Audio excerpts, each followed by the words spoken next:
نحمده ونصلي ونسلم على رسوله الكريم أما بعد فأعوذ بالله من الشيطان الرجيم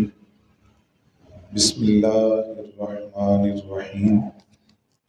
قال الله تبارك وتعالى في الكلام المجيد والفرقان الحميد يريدون ليطفئوا نور الله بأفواههم والله متم نوره ولو كره الكافرون صدق اللہ مولانا العظیم وبلغنا رسوله النبی الکریم ونحن على ذلك لمن الشاہدین والشاکرین والحمد للہ رب العالمین الصلاة والسلام علیک یا رسول اللہ وعلى آلک واصحابک یا حبیب اللہ الصلاة والسلام علیک یا رسول اللہ وعلى آلک واصحابک یا حبیب اللہ الصلاة والسلام علیک یا رسول اللہ وعلی آلک واصحابک یا حبیب اللہ۔ حمد و ثنا کے بعد انتہائی واجب الاحترام قابل صد احترام بزرگوں اور دوستوں، بالخصوص خطیب مسجد اعظہ، دیگر سامعین ذی وقار، میں اور آپ اس ممکنہ شب قدر میں، لیلۃ القدر میں اس جامع مسجد میں حاضر ہے، اور اس نشست کے لیے مجھے جو عنوان اور موضوع دیا گیا وہ عصر حاضر کے حوالے سے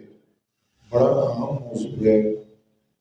کہ عصر حاضر کے فتنے اور ان کا سدباب۔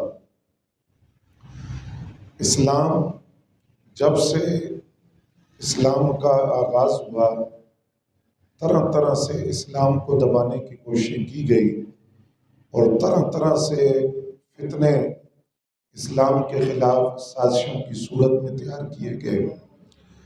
لیکن اسلام زمانے میں دبنے کے لیے نہیں، اٹھنے اور ابھرنے کے لیے آیا۔ آقا کریم صلی اللہ علیہ وآلہ وسلم کے ظاہری حیات طیبہ میں وہ 13 سالہ مکی دور ہو یا 10 سالہ مکی مدنی زندگی ہو، ان دونوں ادوار کے اندر اسلام کے خلاف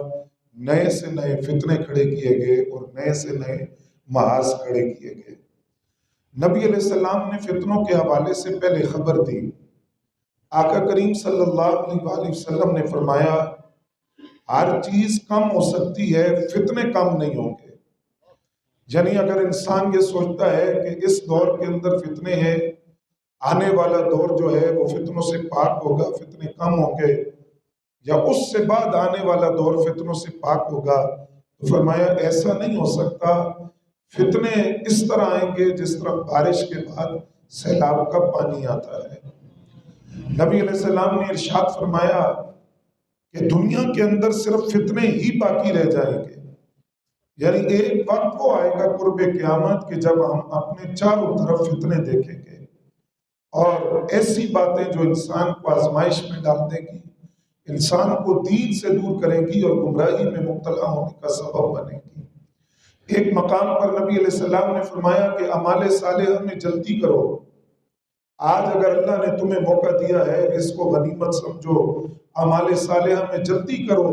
فتنے اس طرح ہیں کہ جس طرح رات کی تاریکی چھا جاتی ہے۔ تو فرمایا کہ فتنے آنے سے پہلے تم اعمال صالحہ میں جلدی کرو، اور فتنوں کی کیفیات یہ ہوگی کہ ایک بندہ صبح مسلمان ہوگا، شام کو کافر ہو جائے گا، شام کو مسلمان ہوگا، صبح کافر ہو جائے گا۔ تو نبی علیہ السلام نے فرمایا کہ یہ جو فتنے ہیں، ان فتنوں سے اپنے آپ کو بچانے کی کوشش کرو۔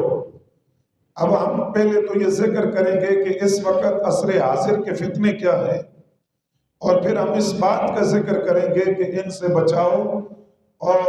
ان سے بچنے کے جو اسباب نبی علیہ السلام نے بیان کیے وہ کیا ہے۔ عصر حاضر کا سب سے بڑا فتنہ الحاد کا فتنہ ہے، ملحدانہ سوچ، جس کو انگریزی میں ایتھیسزم کہتے ہیں۔ اور ملحدانہ سوچ کیا ہے، اس میں تھوڑا توجہ فرمائیں گے۔ الحاد کیا ہے؟ الحاد کا لغوی معنی ہے راہ راست سے ہٹ جانا، دین کے صراط مستقیم کو چھوڑ کر، راہ راست کو چھوڑ کر، سیدھے راستے کو چھوڑ کر ٹیڑھا راستہ اختیار کرنا، دین کے مقابلے کے اندر اپنی نئی سوچ کو، نئی فکر کو، نئے نظریات کو پروان چڑھا کر ایسا راستہ اختیار کرنا جو دین سے متصادم ہو اور دین سے ٹکراتا ہو۔ آج ہمارے کالجز اور یونیورسٹیز کے اندر اس ملحدانہ سوچ کو فروغ دیا جا رہا ہے۔ اس کا پہلا طریقہ یہ ہوتا ہے، بالخصوص میرے نوجوان دوست توجہ کریں گے، پہلا طریقہ نوجوانوں کے ذہنوں میں یہ بات ڈالی جاتی ہے کہ مولوی تمہیں جو دین سکھا رہے ہیں وہ بڑا مشکل دین ہے، مولویوں نے دین کو مشکل بنا دیا، دین بڑا آسان ہے، آؤ ہم تمہیں آسان دین کی طرف لے کر جاتے ہیں، اور وہ آسان دین اسلام سے اور دین سے بیزاری کا نام ہے۔ الحاد کے نتیجے میں مسلمان دین سے بیزار نظر آتا ہے۔ آج آپ دیکھیں کہ ہمارے کالجز اور یونیورسٹی کے اسٹوڈنٹس وہ قرآن مجید کی آیات کا تمسخر اڑا رہے ہیں، حدیث کو کہانی کہتے ہیں، آقا کریم صلی اللہ علیہ وآلہ وسلم کے فرامین کا استہزاء، مذاق اڑاتے ہیں، شاعر اسلام کا مذاق اڑاتے ہیں، اور پس پردہ وہ دین پر تان کر رہے ہیں، دین سے بیزار ہے، دین کا توق اپنے گلے سے نکال کر الحاد کی طرف جانے کی کوشش کر رہے ہیں۔ طریقہ واردات کیا ہے؟ الحاد کوئی آج نیا فتنہ نہیں ہے، الحاد کا طریقہ کار جو زمانے قدیم میں تھا وہی طریقہ آج ہے، لیکن سوچ نہیں دی جا رہی ہے، فکر نہیں دی جا رہی ہے۔ زمانے قدیم کے اندر الحاد کا طریقہ کیا تھا کہ کعبے کا غلاف پکڑ کر اور ایک ہاتھ میں قرآن مجید پکڑ کر یہ بات قسم اٹھا کر کہی جاتی کہ میں جو بات کہہ رہا ہوں یہی دین ہے، یہی اصل دین ہے، اور کعبے کا غلاف پکڑ کر اور قرآن پکڑ کر لوگوں کو گمراہ کیا جاتا کہ میں جو بات کہہ رہا ہوں وہ قرآن مجید میں موجود ہے، میں جو بات کہہ رہا ہوں وہ اصل دین ہے۔ آج آپ اگر دور جدید کے ملحدوں کو دیکھنا چاہیں وہ اپنے سامنے احادیث رسول کے اردو ترجمے رکھتے ہیں، قرآن مجید رکھتے ہیں، قرآن مجید کی من مانی تفسیر کرتے ہیں، اپنی فکر کو قرآن کی تفسیر کا نام دیتے ہیں،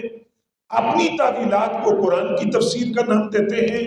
حدیث کا ایک ٹکڑا ایک جگہ سے پڑھتے ہیں، دوسرا دوسری جگہ سے، اور ان حدیث کو جوڑتے ہیں جو یہود کا طریقہ تھا کہ وہ تخریف کرتے تھے، اپنی باتوں کو اپنی کتاب کی آیتوں کا نام دیتے تھے کہ ہماری کتاب میں موجود ہے، جبکہ وہ بات ان کی اپنی کہی ہوتی تھی۔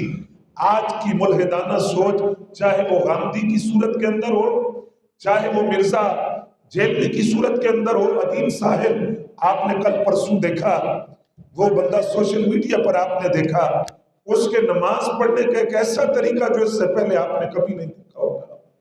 وہ اپنے ہاتھ اس طرح باندھ کر کھڑا ہے۔ یہ ملحدانہ سوچ ہے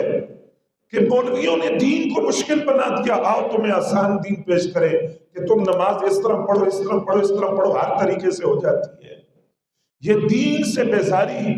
تو اس وقت بھی طریقہ یہ تھا کہ قرآن ہاتھ پہ پکڑ کر کہتے تھے کہ میں جو بات کر رہا ہوں وہ قرآن میں ہے۔